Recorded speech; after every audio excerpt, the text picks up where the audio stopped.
HOA Karen knocked over Dad's wheelchair, didn't know Mom's a federal judge in town. The air in Willow Creek was thick with the scent of blooming azaleas and the buzz of neighborhood gossip.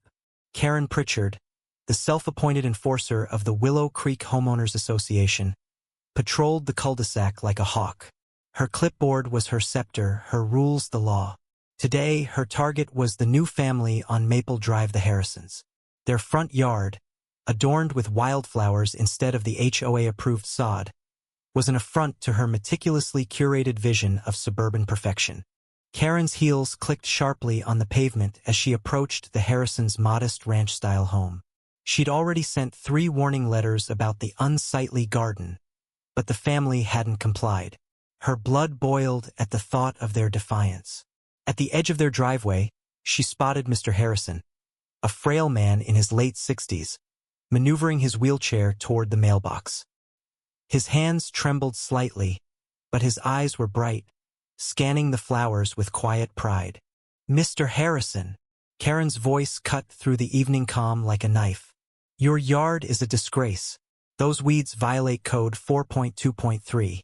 Remove them by tomorrow, or I'll escalate this to the board." Her tone was venomous. Her arms crossed tightly over her starched blouse. Mr. Harrison turned slowly, his weathered face creasing with confusion. "Weeds? These are my wife's flowers. They're native, good for the bees. We got permission from—" "Permission?" Karen scoffed, stepping closer. "I am the HOA. I decide what's permitted." Her voice rose, drawing curious neighbors to their porches. She leaned forward, her clipboard jabbing the air inches from his face.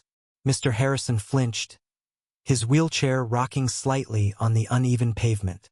From the house, Mrs. Harrison emerged, a tall woman with silver-streaked hair and a commanding presence. Judge Eleanor Harrison, unbeknownst to Karen, was a federal judge renowned for her unflinching commitment to justice. Her eyes narrowed as she took in the scene. Her husband, visibly shaken, and Karen, looming over him like a predator. "Step away from my husband," Eleanor said, her voice low but laced with steel. The crowd murmured, sensing the storm brewing. Karen, oblivious to the shift in power, whirled to face her. "And who are you to tell me what to do?" Karen snapped, her face flushed. "This is HOA business. Your family's been nothing but trouble since you moved here." Eleanor's gaze hardened. "You're harassing a disabled man over flowers. You've crossed a line." Karen laughed, a sharp, dismissive sound. "Crossed a line? I'm protecting property values. If you don't like it, take it up with the board." In her fury, she gestured wildly, her arm catching the edge of Mr. Harrison's wheelchair. The chair tipped, and with a sickening thud, Mr. Harrison hit the ground, his frail body crumpling against the pavement. Gasps erupted from the crowd. Eleanor rushed to her husband's side, her hands trembling as she checked for injuries. "Henry, are you okay?" she whispered, her voice breaking. He nodded weakly, but his eyes were clouded with pain.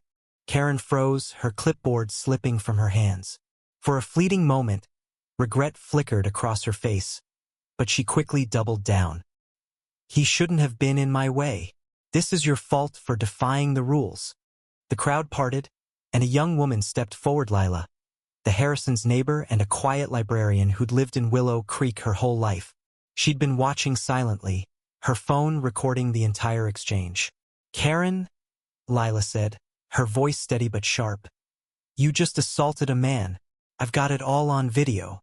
The twist of her unexpected intervention sent a ripple of shock through the onlookers. Lila, usually invisible in the neighborhood's drama, had become its unlikely whistleblower. Karen's face drained of color. You can't do that. That's private property," she stammered, but her authority was crumbling. The crowd's whispers grew louder, their sympathy shifting to the Harrisons. Eleanor stood, helping her husband back into his chair with the help of a neighbor. She faced Karen, her presence towering despite her calm demeanor. "You don't know who I am, do you?" she said softly. "I'm Judge Eleanor Harrison, and you just committed assault in front of witnesses and a camera. You'll be hearing from my attorney." Karen's bravado shattered. She opened her mouth to protest, but no words came. The weight of her actions and Eleanor's authority hit her like a freight train. The crowd, once her silent allies, now glared with disapproval. Lila's video was already circulating, the damning evidence spreading like wildfire through Willow Creek's group chats. As night fell, the Harrisons retreated to their home, their wildflower garden untouched. Karen, stripped of her HOA title by the board the next day, faced a lawsuit and public humiliation. The town buzzed with the story, but the victory was bittersweet. Mr. Harrison's injuries, though minor, lingered as a reminder of the cruelty born from petty power. Eleanor, though triumphant in court, felt no joy.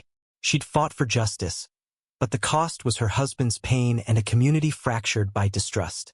Lila's quiet courage became the talk of Willow Creek, her video a catalyst for change. The HOA rewrote its rules, prioritizing compassion over control. Yet, the wildflowers, once a symbol of defiance now, stood as a quiet memorial to a moment when pride and prejudice collided, leaving scars no verdict could heal.